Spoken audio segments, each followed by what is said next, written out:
اور ساتھ اسے آرٹیکل آزاد بھی 1 کر دیا تو پچھلے 77 سال کے جتنے فیصلے ہیں ان میں سے کسی کا پابند نہیں ہے. یہ حقیقت ہے. یعنی اس نے کیا کر دیا ہے کہ آرٹیکل 189 میں ترمیم کر کے کہہ دیا کہ تمام نچلے لوگوں پر عدالتوں پہ فیصلے لازم ہوں گے انکلوڈنگ سپریم کورٹ. اچھا، اور اس کی ایک وجہ ہے، اس کی ایک وجہ ہے کہ جب ہم بینچ تشکیل دینے کے حوالے، جب آئینی بینچ 26ویں ترمیم کے حوالے سے، تو ہمارا تھا کہ فل کورٹ سنے اس بات، پورا بینچ سنے اس بات، اور ہم اس پہ بڑی تفصیل میں بحث کرتے ہو. الٹیمیٹلی سپریم کورٹ کے فیصلے کہتے تھے، وہ کہہ رہے تھے آئینی بینچ ہم نہیں مانتے. ہم کہتے نہیں جناب، یہ آئینی بینچ سپریم کورٹ کا ہی بینچ ہے، یہ کوئی علیحدہ انوکھی چیز نہیں ہے. تو اس کا حل انہوں نے یہ نکالا، اور اس طریقے سے چیزوں کو لے کر گئے کہ اس کا حل یہ نکال کے گئے. پھر بنیادی طور پر ٹرائیکاٹمی آف پاورز کا بیسک پرنسپل جو ہے وہ وائلیٹ کیا ہے. ٹھیک ہے نا جی. پھر بیسک سٹرکچر جو ہے آئین کا، جس کی اساس، جس کی بنیاد پر یہ آئین بیٹھا ہوا ہے، اس کا. پھر یہ آئین ساز اسمبلی نہیں تھی. کیا یہ آئین میں ترمیم کرنے کے لیے یہ چیزیں ساری لے کر آئی تھی؟ ٹھیک ہے نا جی. کیا یہ آئین میں ترمیم کر کے، یعنی ایسے تو نہیں ہوا میں بات تو نہیں نہ کرنی نا. یعنی آپ نے اگر یہ ترمیم کرنی ہے یا ترمیم کی ہے تو کیا آپ نے عوام سے رائے لی تھی؟ عوام سے پوچھا تھا؟ ووٹ لے کر آئے تھے آپ؟ پھر اس پہ ڈیٹیل ڈیلیبریشن کنسلٹیشن وہ ساری نہیں ہوئی ہے. ایک رات ڈرافٹ آیا، ڈرافٹ کو بیٹھ کے شکل دی، اور شکل کو دیکھ کر بنا کر آپ نے اس کا نفاذ بھی کر دیا. صحیح ہے نا جی. اس کا نفاذ بھی کر دیا. اب یہ نفاذ میری سمجھ سے باہر ہے کہ کس طرح سے کیا آپ نے. اور انڈین جورسڈکشن بڑی کلیئر ہے اس کے اوپر. اور کل انشاءاللہ امید ہے کہ اس پہ کل نوٹس ہوگا اور اٹارنی جنرل کو معاونت کے لیے بلایا جائے گا. اور بھی معاملات کئی لگے ہوئے ہیں، لیکن ہم کوشش کر رہے ہیں کہ یہ معاملہ جو ہے نا کم و بیش ہائی کورٹ سے آ جائے. اور ہائی کورٹ میں اگر ہم جیتتے ہیں یا ہم ہارتے ہیں، اگر ہم ہارتے ہیں تو اس کی اپیل فائل کریں گے، اگر ہم جیتتے ہیں تو گورنمنٹ اب آئے گی سارے معاملے میں. باہر آرام سے نہیں بیٹھ رہے، خاموش نہیں بیٹھ رہے، آواز اٹھاتے رہیں. یہ اس پہ ایک اہم نقطہ جو یہ ذہن میں ابھرتا ہے کہ آئینی عدالت میں تو آپ سپریم کورٹ کے پچھلے 77 سال کے فیصلوں میں سے کوئی کوٹ نہیں کر سکتے. 27ویں ترمیم میں لکھ دیا گیا وہ ان کی باؤنڈ نہیں ہے. کیا ہائی کورٹ میں بھی آپ پیش نہیں کر سکتے؟ نہیں، ہائی کورٹ میں تو دیکھیں نا، وجہ ہے کہ وہ 201 آرٹیکل کے تحت نا وہ سپریم کورٹ اور وفاقی آئینی عدالت کے فیصلے پابند ہوں گے. لیکن بڑی مزیدار بات یہ ہوگی کہ ایک ایشو کے اوپر آپ کی سپریم کورٹ کا فیصلہ ہے اور وفاقی آئینی عدالت کا فیصلہ ہے، تو وہ سپریم کورٹ کا نہیں ماننا، اس نے وفاقی عدالت کا ماننا ہے. آپ سمجھنے میری بات کو؟ وفاقی آئینی عدالت کا ماننا ہے، سپریم کورٹ کا نہیں ماننا. جب اس بارے میں اگر دو متضاد رائے ہوں گی، آئینی بینچ نے کچھ کہا اور سپریم کورٹ نے کچھ کہا، تو سپریم کورٹ کا نہیں آئینی بینچ کا فیصلہ جو ہے نا وہ مانا جائے گا. لیکن سر کل آپ جب سماعت میں یا کسی بھی مرحلے میں آپ پچھلے فیصلے یہ نا ان کو ان کی سائٹیشنز دیتے ہیں تو وفاقی آئینی عدالت کی سائٹیشن تو صفر ہے ابھی. تو وہ کیسے دے گیا؟ نہیں دیکھیں نا، وہ تو ایک علیحدہ ایشو ہے نا. ابھی فی الحال سپریم کورٹ کے کانٹیکس کے حوالے سے فیصلے آئیں گے، لیکن آپ آنے والے دنوں میں دیکھیں گے نا کہ وہ انٹرپریٹیشن سپریم کورٹ کے فیصلوں سے ڈیویٹ کر کے اپنی انٹرپریٹیشن دیں گے. جب وہ ایسی انٹرپریٹیشن دیں گے وہ ہوگا، اس میں تو کوئی شک نہیں ہے کہ ابھی کوئی فیصلہ موجود نہیں ہے، لیکن آنے والے دنوں میں فیصلے آ جائیں گے. آپ بے فکر رہیے گا، کوئی دور کی بات نہیں ہے، دل دورست نہیں ہے. کے طور پر سر یہ کہہ رہا تھا کہ آپ لاہور ہائی کورٹ کی سطح پہ اگر اپنے دلائل میں فیصلہ آپ کے حق میں ہے یا مخالف قرآن اور سنت کے کوئی دلائل جو ہیں وہ آپ کے وہ فیصلے میں آ جائیں، فیصلہ جو بھی ہو، تو پھر یہ بڑی مزیدار سچویشن ہوگی کہ وفاقی آئینی عدالت قرآن اور سنت کے جو سائٹیشنز ہیں ان کو کیسے رد کرتی ہے؟ کیا کہیں گے؟ بڑا مشکل ہو جائے. دیکھیے میں پھر آپ بتانا چلوں آپ کے، اور وہ ڈیفینیٹلی میں جب ڈیٹیل میں آرگومنٹ شروع ہونے ہیں تو اس میں بالکل یہ ایک ایک چیز میں لے کر جاؤں گا. ایک ایک بحث ہوگی، آپ بے فکر رہیے گا. امیونٹی کے حوالے سے بھی بات ہوگی، باقی چیزوں کے حوالے سے بھی بات ہوگی، اور ہم ایک ایک ڈسکشن کریں گے کورٹ کے اندر انشاءاللہ العزیز. اللہ تعالیٰ آپ کو اس کیس میں کامیابی سے نوازے اور امید کی کوئی کرن جو ہے وہ عوام کو، وکلا کو نظر آئے سر یہ چیف جسٹس عالیہ نیلم نے جرمانوں کے خلاف جو آرڈیننس جاری ہوا تھا اس کے خلاف بڑا سخت آرڈر پاس کیا، اور جس دن آرڈر پاس کیا اسے 2-3 دن پہلے اسی دن اسلام آباد میں ایک بڑا ہی یعنی کہ نا دردناک واقعہ ہوا کہ جسٹس آصف کے بیٹا اپنے 2 دوستوں کے ساتھ لینڈ کروزر پہ جا رہا تھا، اوور سپیڈ تھا، انڈر ایج تھا، لائسنس نہیں تھا، اس 2 بچیاں جو ہیں وہ ان کو کچل کے اس نے قتل کر دیا۔ یہ توقع یہ تھی کہ باقی یعنی کہ نا ہائی کورٹوں میں بھی اس کے حوالے سے کوئی سخت قسم کے نا اقدامات کیے جائیں گے، لیکن چیف جسٹس عالیہ نیلم کی عدالت سے یہ درخواست ہی واپس لے لی، تو درخواست ہندانے، یہ کیا ہوا سر؟ شاہی صاحب بنیادی طور پر تو یہ جب آئینی معاملہ ہے وہ انہوں نے لائن ہی غلط لی تھی، وہ صرف جرمانے عائد کرنے کو خالی چیلنج کیا تھا انہوں نے،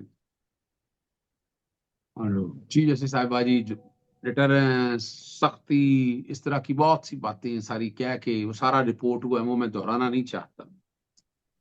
ان کا نقطہ نظر جو حضرات جو نا موجودہ چیف جسٹس صاحبہ کا، انہیں چاہیے کہ اس طرح کے میٹر اگر ہوں تو لارجر بینچ کے سامنے رکھا کریں۔ میں نے چیلنج کیا ہوا، اور میں آپ کے سامنے بڑی وضاحت کے ساتھ، پہلے تو بات ہے دوسرا بندہ پریشر برداشت نہیں کر دیتا، ہمت ہار دیتا ہے، پیچھے ہٹ جاتا ہے، اور الٹیمیٹلی جو ہے وہ پھر بجائے ڈسمس کرانے کا، کہ میرٹ پہ کرتے ڈسمس کرتی تو ڈسمس کرتے، اس میں کیا ہے صاحب؟ آپ نے کانسٹیٹیوشن پروویژنز چیلنج کی ہیں، آپ نے یعنی میں نے جو بنیادی طور پر صدر گورنر کے اختیارات پہ آرٹیکل 128 پہ میں نے بات کی ہے کہ اس کو اختیار ہی نہیں، کون سے، یعنی مثال کے طور پر یہ آپ نے کرنا بھی تھا، وائی ناٹ ان پارلیمنٹ؟ اس کو پارلیمنٹ دیکھیں، ایک سوال ہے کہ ایمرجنسی کیا تھی، ایک بات ہو رہی ہے کہ آرڈیننس کے، یعنی یہ قانون، یعنی آرڈیننس کی باتیں بڑی پاکستان، عمران خان صاحب کی گورنمنٹ بڑا اعتراض اٹھتا تھا کہ آرڈیننس آرڈیننس آرڈیننس یہ کیا کر رہے ہیں؟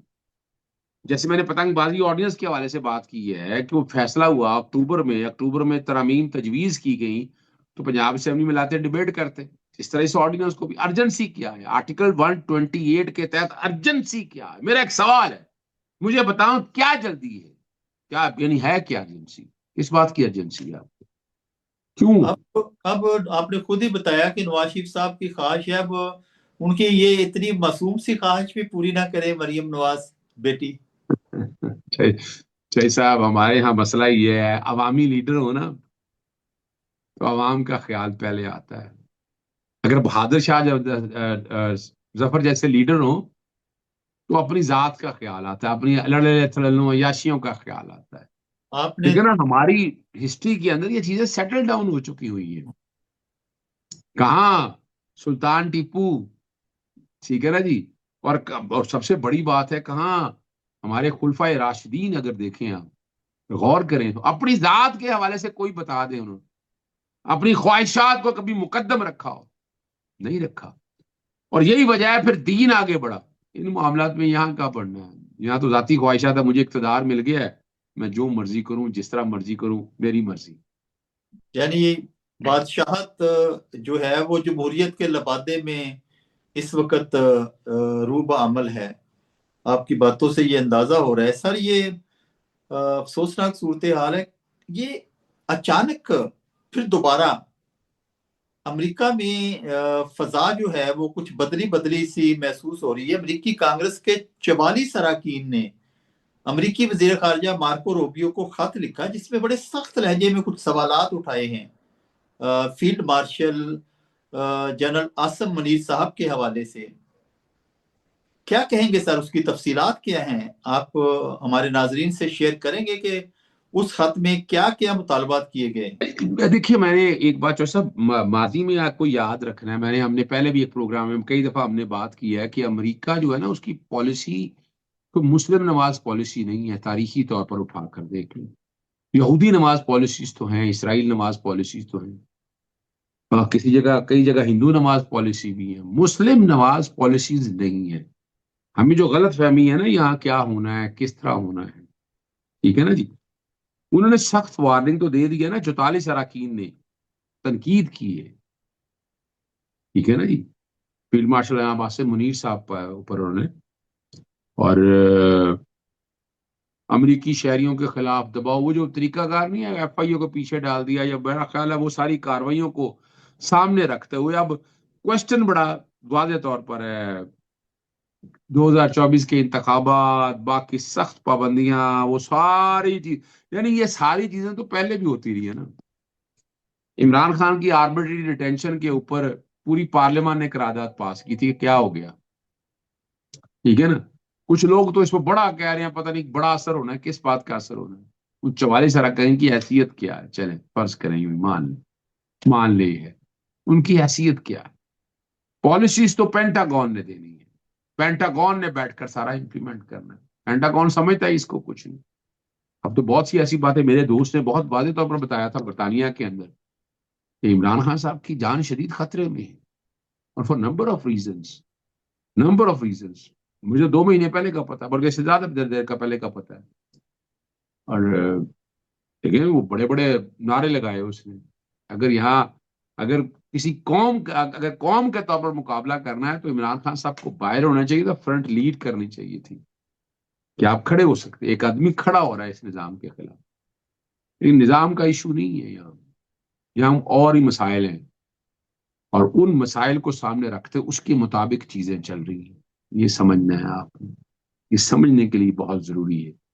ہم تو بڑا یعنی ہمارے سوشل میڈیا پہ بڑا لڈیاں ڈال رہے ہیں، میں آپ کو ہمیشہ کہتا ہوں کچھ نہیں، اس کی کوئی حیثیت نہیں۔ اس کی مثال میں چھوٹی بتاؤں کے سامنے، بول رہا ہے نا آربی ڈیٹینشن پہ یو این کا پیپر آ گیا، کیا ہوا؟ آج وہ 2 وزراء بیٹھے، اعظم مزید تارڑ بیٹھا اور عطا تارڑ بیٹھا، دونوں نے کہا ہے کہ وہ ڈاکٹر عظما صاحبہ کی ملاقات ہی نہیں ہو سکتی عمران خان صاحب۔ اچھا کمال، اب مجھے یہ بتائیں پریزن ایکٹ، پریزن رولز میں کہاں لکھا ہے کہ یہ وزراء یا وفاقی حکومت عمران خان سے ملاقات روک سکتی ہے؟ ان کے پاس اختیار کہاں سے آ گئی؟ یہ کون ہوتے ہیں پریس کانفرنس کرنے والے؟ ہمارے پی ٹی آئی کے دوست احباب اس پہ بات ہی نہیں کرتے۔ اس کو لیگل نوٹس دینا چاہیے، قانونی نوٹس جاری کرنا چاہیے۔ میں ہوتا تو میرے سامنے ساری چیزیں ہوتی میں تو فوراً نوٹس دیتا، آج بھی بنا کے نوٹس دیتا کہ آپ کون ہیں، یہ تو سپرنٹ جیل کا کام ہے یا پنجاب حکومت کا کام ہے۔ اور یہی جو بیان ہے، یہی بیان اٹھا کر کنٹیمپٹ آف کورٹ میں لے جائیں اگر سندھ اسلام آباد ہائی کورٹ، اسلام آباد ہائی اگر کورٹ پی کھڑے ٹی آئی ہوئے، کی احتجاج قیادت ایک دن کے احتجاج سے کچھ نہیں بنتا۔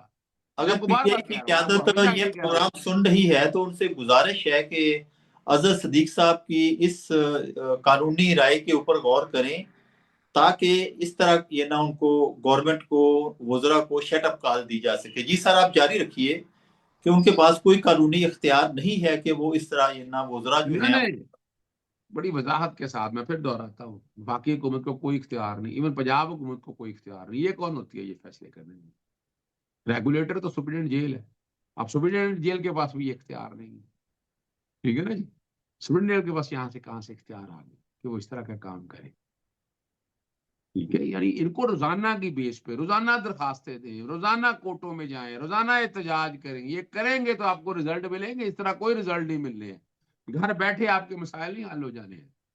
تو اس لیے یہ جو تھوڑی بہت خوشیاں کہ جناب امریکی سینیٹر نے خط لکھ دیا، مارک روبیو نے بات کر دیا، اس کو کہہ دیا، اس کو کہہ دیا، یعنی مثال کے طور پہ میں یوں لے لیں، چلیں یوں لے لیں، اپوزیشن لیڈر نے یہاں بیٹھے، یہاں ایک اپنا خط لکھ دیا۔ اچھا اس خط کی اہمیت کیا ہے مجھے یہ بتائیں، اپوزیشن لیڈرز کی یا اسمبلی کے اراکین کی؟ چلیں فرض کریں پوری اسمبلی نے لکھ دیا پوری اسمبلی نے، آرڈر تو ماننے وفاقی حکومت ہے، وفاقی حکومت نہیں مانتی ہم کے آرڈر، آپ کے آرڈر ہم پہ پابند نہیں ہے۔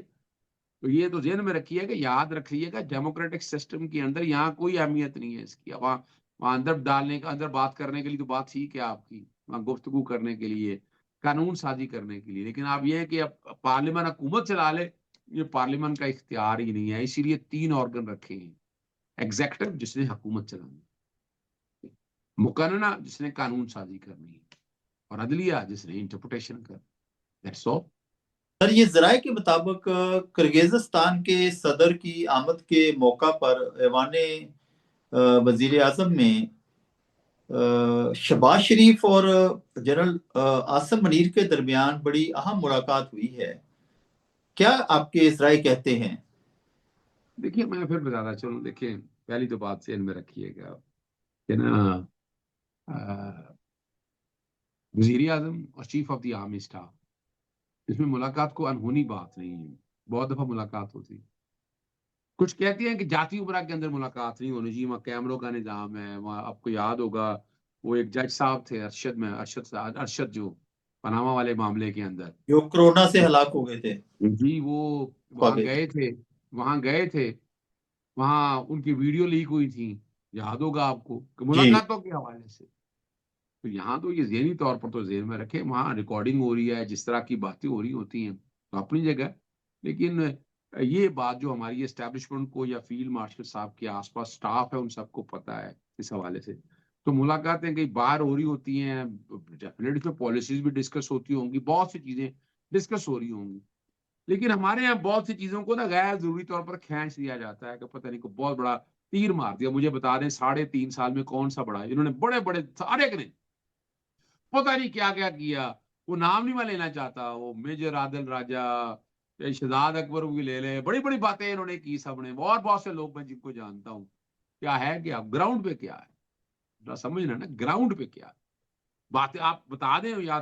باتیں تو آپ لوگوں کے سارے سامنے، تو یہ باتیں ہوتی رہتی ہیں، چلتی رہتی اس ہیں. ملاقات کی اہمیت شاید اتنی نہ ہوتی اگر یہ نوٹیفکیشن والی بات بیچ میں نہ ہوتی. ٹائمنگ بڑی اہم ہے. میں پھر بتاتا چلوں، میں نے آپ کو پہلے بھی کہا تھا میں نوٹیفیکیشن والے مسئلے میں کچھ نہیں سمجھتا. دیکھیے ایک بات یہ گورنمنٹ نے جب فیصلہ کر لیا ہے کہ وائس چیف جو ہے نا، چیف آف ڈیفینس فورسز کی مرضی سے لگنا ہے. تو میں نے آپ کو بتایا تھا کہ انٹرنل اپنا ایئر فورس یا نیوی کے کانٹیکس میں آپس میں تھوڑے سے کو مسائل ہوں تو وہ اپنی جگہ ہے، لیکن موڈیلٹیز کا مسئلہ ہے، کچھ اور ایشوز ہیں. یعنی اس میں شہباز شریف کی کیا مجال ہے، چلے میں سیدھا کہتا ہوں اس کی مجال کیا، نوکر کی تے نخرا کی نہیں. یہ ہمارا اگلا موضوع یہی ہے جس پہ آپ اس وقت اظہار خیال کر رہے ہیں کہ رانا ثناء اللہ نے وضاحت کی ہے کہ جی جو چیف آف ڈیفنس فورسز ہیں ان کی ثوابدید پر ہے کہ وہ vice chief of army staff کا تقرر کریں. ہمارا اگلا موضوع یہی ہے. تو ایسا دیکھیں، ایک بات ذہن میں رکھیے گا، یہ فیصلہ تو انہوں نے کیا ہے نا اگر تو ان کا آئین تھا، آئین انہوں نے بنایا تھا، تو پھر فیصلہ تو انہوں نے کیا نا. پھر یہ کون ہوتے ہیں روکنے والے؟ اگر فرض کریں آرمی ایکٹ کے اندر ترامیم کیا تو انہوں نے کیا نا جی، انہوں نے تو نہیں. آپ دیکھیں نا اپنا فرض کریں اسٹیبلشمنٹ کا یا چلیں پاک فوج کے حوالے سے ان کا تو کوئی تعلق نہیں ہے ان چیزوں کے حوالے سے، کوئی تعلق، کوئی کنسرن نہیں ہے ان کا. یہ تو انہوں نے سارا کچھ کیا. تو یہ دیکھ رہے ہیں یہ بیوقوف بنانے کو میں بھی بیوقوف بناتا رہوں یہاں پر. میں کیوں بیوقوف بناؤں؟ جو بات شاید دیکھا نہیں، میرے سامنے لکھا ہوا آئین، لکھا آئین انہوں نے پاس کرایا، قانون ہے، قانون انہوں نے پاس کرایا. تو وہ اور آپ اندازہ لگائیں کہ اگر کوئی ایسی بات ہوتی ہے، ثابت یہ کہنا چاہتے ہیں لڑائی، میں کہہ رہا ہوں کوئی لڑائی نہیں ہے. جب ایسی کوئی بات ہوتی ہے تو پریس کانفرنس، پریس بریفنگ آتی ہے، D G I S P R کا کوئی اسٹیٹمنٹ آتا ہے، کوئی اس طرح کی چیزیں آتی ہیں، اور وہ ماضی میں آپ دیکھتے رہے ہیں. تو اس لیے میں اس کو کوئی اہمیت نہیں دے رہا، کچھ نہیں ہے. یہ کچھ ذرائع جو یہ گرد اڑا رہے ہیں کہ فارم 47 کے ذریعے نواز شریف کو جتایا گیا اور اس نے اس میں بڑی اپنی تذلیل محسوس کی، اور اب 28 نومبر کی تاریخ گزار کر نوٹیفکیشن جاری کر کے تو یہ نواز شریف جو ہے اپنا بدلہ لے رہا ہے کہ فارم 47 کا چیف آف ڈیفنس سٹاف جو ہے وہ مقرر یہ نہ کر رہا ہے تاکہ اپنے اندر انتقام کی آگ کو ٹھنڈا کر سکے. کیا کہیں گے سر اس تھیوری کے اوپر؟ صاحب تھیری بولتے رہے، جو مرضی کہتے رہے، یعنی آپ سمجھتے ہیں نواز شریف کی بھی اتنی ویلیو ہے؟ کمال کرتے ہیں آپ. میں نوکر کی تے نخرا کی، خدا رہا ہے یار نہ کیا کریں اس طرح کی باتیں. چوائس صاحب سوال ہی پیدا نہیں ہوتا اس کی. یعنی اچھا آپ کو سمجھتا بہت بڑا جمہوری لیڈر ہے. دیکھو میں پہلے دن سے کوئی جمہوری لیڈر نہیں مانتا، پہلے دن سے لوگ بڑے باتیں کرے، ووٹ کو عزت کا نعرہ، بڑا کچھ فارم پہ تھا، یہ سارا کچھ تو آپ کے سامنے آ چکا ہے نا، سب کچھ سامنے آ چکا ہے. اور کسی ایک دوست نے چلے اینکر نے کہا یہ جو باتیں چلا رہے ہیں کہ جناب وہ ہم نے فرمائشیں بڑی سن رہی ہیں، اس نے بڑا سیدھا جھڑکا جواب دیا، آپ کو کسی نے کہا ہے حکومت کرے، استعفیٰ دے اور جائیں گھر. تو سنیے گا یہ جواب دیا. یعنی چسکی لگائیں. چسکی سے مراد یہ نہیں ہے مزہ لیں اس بات کا. یعنی آپ کی باتوں سے اندازہ ہو رہا ہے کہ یہ صرف چائے کی پیالی میں طوفان جو ہے وہ پیدا That's all. مجھے یہ بتا دیں چوئی صاحب، پچھلے 28 نومبر کے بعد سے اب تک آپ یہ طوفان تو میں بھی لا سکتا تھا، میں نے کسی جگہ کوئی طوفان لایا؟ سر یہ جو آپ نے پتنگ بازی کے خلاف پٹیشن جو ہے دائر کی ہے لاہور ہائی کورٹ میں، اور ذرائع یہ کہتے ہیں کہ یہ جو آرڈیننس جاری ہوا ہے یہ نواز شریف صاحب کی خواہش پہ جاری ہوا ہے، تو جو آپ نے پٹیشن دائر کیا اس میں نواز شریف صاحب کو آپ نے فریق بنایا ہے؟ شرارت سے باز نہیں آتے آپ، ٹھیک ہے نا، پروگرام اچھا والا ختم ہو رہا ہے، چلے بریکنگ ہے جناب اعلیٰ، نواز شریف بذات نفس و نفیس اس میں فریق ہے، اس کو ریسپونڈنٹ بنایا یہ تو میں نے بہت بڑی ریسپونڈنٹ بریکنگ بنایا نیوز ہے، یہ تو بہت بڑی بریکنگ نیوز ہے کہ آپ نے 3 بار کے وزیر اعظم کو پتنگ بازی کا جو آرڈیننس ہے اس کے خلاف دائر کردہ پٹیشن میں فریق بنایا آپ نے. یہ جی بالکل میں نے بنایا فریق، اس کو بالکل بنایا فریق میں نے اس کو. یہ بڑی دلچسپی کی بات ہے پورے عوام کے لیے.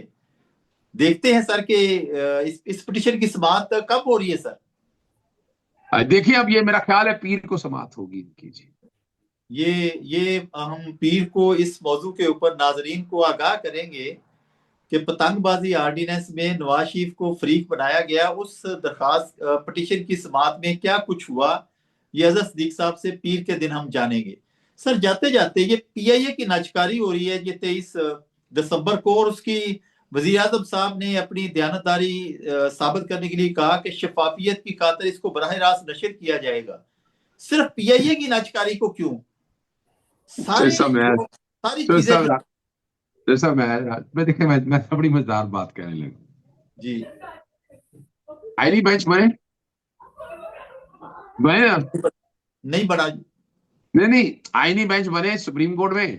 ہاں جی سپریم کورٹ میں بنے جی، پنجاب میں نہیں بنا. جج لگ گئے پھر فیصلہ آپ کو پتا ہونا چاہیے یہ نیلامی براہ راست ہو یا غیر براہ راست ہو، جس نے پارٹیسپیٹ کرنا ہے کس طرح کرنا ہے وہ آپ سمجھ جائیں جناب. میں یہ نہیں کہہ رہا کہ میرا امپائر ہے، میری گراؤنڈ ہے، میری فیلڈنگ ہے، میری بیٹنگ ہے. یہ نجکاری یہ خدا رہا ہے یاد بیٹھ کے مذاق بنایا ہوا ہے. آپ اندازہ لگائیں، ایک طرف وہ کہہ رہے ہیں کہ ہم نے پی آئی اے، اور دوسری طرف پنجاب حکومت اپنی ایئر لائن بنانا چاہتی ہے، سنا ہے میں نے. ہاں جی بالکل یہ فیصلہ ہو گیا اور نواز شریف صاحب نے گو ہیڈ دے دیا ہے محترمہ مریم نواز کو کہ بنائیں. چلے بات چھوڑیں. یہ اظہر صدیق صاحب کے جو آخری کومنٹس ہیں یہ بڑے الارمنگ ہیں کہ جو لائیو سٹریمنگ ہوگی پی آئی اے کی ناچکاری کی یہ بھی ایک جسٹ آئی واش ہوگا. فیصلے پہلے ہی ہو چکے ہیں، صرف عوام جو ہیں ان کے لیے دل پشوری کا سامان ہوگا.